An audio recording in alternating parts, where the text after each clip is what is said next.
online and on the go. This is Valley News Live 10 at 10. Honestly, I have no idea why someone would do this and take, let alone 2 animals' lives instead of 1. Family members are looking for answers after 2 of their horses were shot and killed. Thank you for joining us tonight. Southeastern North Dakota authorities are asking for your help. They want to find out who killed 2 horses 2 weeks ago just outside of Hankinson. Valley News Team's crime and safety reporter Nicole Johnson spoke with the heartbroken family members and has more for us. Nicole? Come on, buddy. Good boy. Okay. Honestly, I have no idea why someone would do this and take, let alone 2 animals' lives instead of 1, and then they would leave the 3rd just there. It's really just a mystery. Working with horses is a hobby, a passion, a lifestyle for Ashlyn Badeau. Last year I started training him for barrels, and he would have been a really good horse. He was really fast. He was a good horse. Starbuck and Ashlyn clicked from the beginning. Mainly shock and grief. Her dad had a hard time telling Ashlyn that Starbuck was shot and killed. And now she's having a tough time imagining why. I'm like a really nice, genuine person, and I wouldn't be mean to anyone. It could have been a jealousy thing. Starbuck was worth over $10,000, and the family says the horses could have been targeted, possibly because of the horse racing abilities. Ashlyn has thousands of followers on her Instagram, including others who ride from other states. Thousands who share her anger. That animal did nothing to you, and if you didn't even second glance it because there's only 1 shot, that they didn't really care what would happen to them or what had happened to the horse or who it would affect. And there's fear that it could happen to another horse. I talked with Richland County investigators who wouldn't answer my questions because it's an ongoing case. Again, they are asking for any tips. Call the number at the bottom of your screen, 701-642-7711. Thank you, Nicole. This story about Starbuck is being shared a lot on Facebook, and the family hopes that might lead to those responsible. We have it on our Facebook page, too. Log on to it and join the conversation. Hundreds of people packed the theater at West Fargo High School tonight looking for answers to the local opioid crisis. Organizers were hoping that tonight's forum would be the start of continuing discussions on this epidemic. Valley News Team's Natalie Parsons explains how one high school girl will never view heroin the same. Peyton Clark is a high school freshman in West Fargo who attended the community forum to expose the truth behind the opiate crisis. I've heard about the addiction problems and heroin and all of that kind of stuff, and I don't want to say I didn't believe that it was happening, but I didn't think that it was as bad as people are saying it was. And so does this packed auditorium. A heroin addiction survivor named Casey spoke about her opiate addiction firsthand, openly telling about her transition, trying different drugs. After the shrooms and all that, it went just a couple months, and then we started smoking the oxycodone, which within a month, heroin came around. Casey went to jail for her addiction and also had her children taken away by Child Services. A father of an overdose victim tells the horrors of losing a child to addiction and telling the crowd the road to recovery is possible, but a person needs to want it. They can go to treatment and they can get help. Multiple law enforcement agencies from around the metro hope this open forum can be a preventative tool for future overdoses. As for those working in government, they want to tackle the nationwide issue from the root and fight it. Drug traffickers are going to know we're here. We're not going to stop fighting them, okay? And we're not going to stop treating people. And we're not going to stop educating people. We're going to continue this fight together. The facts were put on the table, and for Peyton, her eyes are now wide open. It's awful. In West Fargo, Natalie Parsons, Valley News Live. Hundreds of people who attended tonight's forum signed up to receive additional information through emails. And if you'd like to sign up as well, contact Prairie St. John's in Fargo. They're compiling a list. Have them add your email address to that list.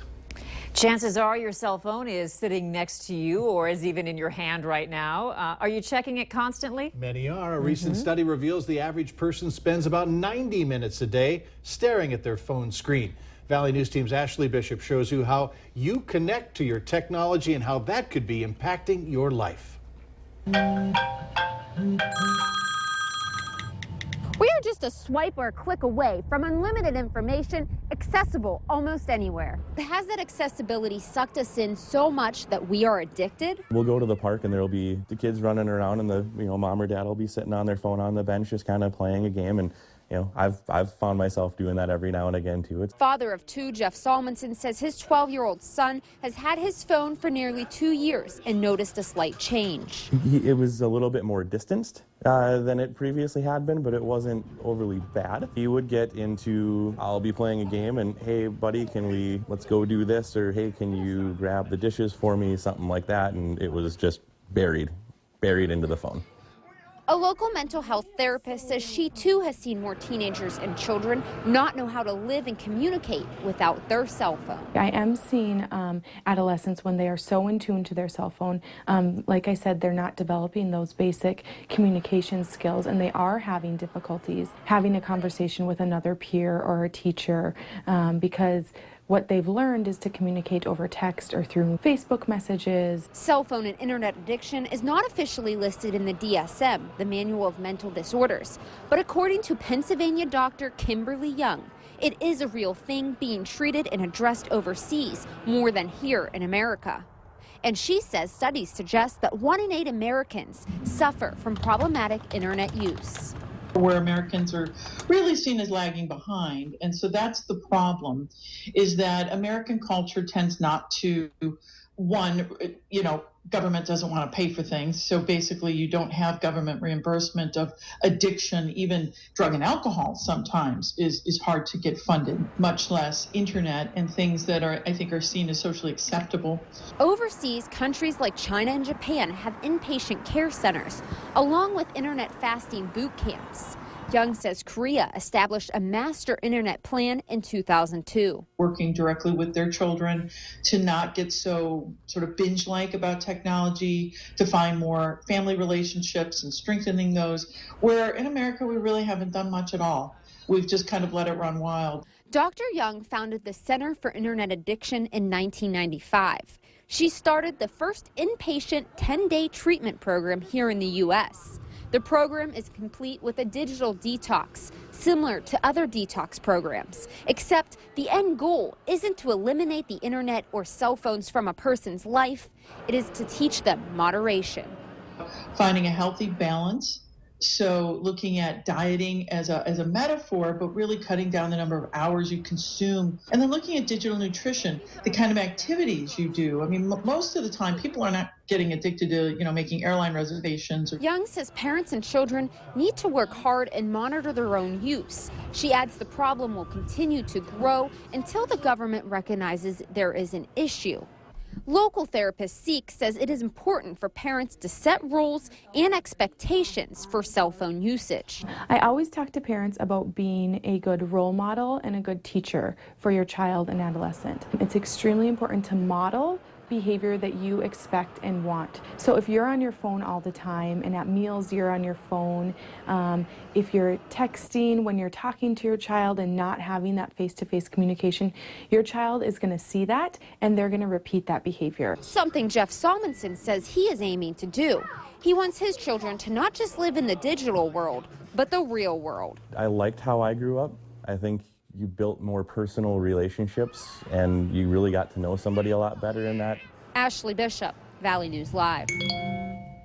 To learn more about the Internet Addiction Program or take the Internet Addiction Quiz, click on this story at valleynewslive.com. You'll also find a list of tips on how to help your young one with moderation. Country music is still blaring in the Fargo Dome at this hour. Garth Brooks is just finishing up concert number 1 of 4 that will happen over the next few days. Valley News Team's Lisa Bedeau got a chance to talk to the country superstar one-on-one earlier today. He talked about his love of music, his wife Trisha Yearwood, and why he took a short break from touring. People here are crazy. 4 concerts sold out right away. Clearly we love you. I think right away we want to know what took you so long to come back to Fargo. I was raising my babies thanks to the people and God. I was afforded to get to go home and for 16 years just be a soccer mom. and it was fantastic. Greatest days of my life, and got to know this young lady very well, along with 3 other young ladies. You got to know them very well, and I got to tell you, I would not trade a day for that. He was referring to Trisha Yearwood and his 3 daughters. Lisa will air much more of her one-on-one interviews with both Garth and Trisha. That's tomorrow morning on the Valley Today.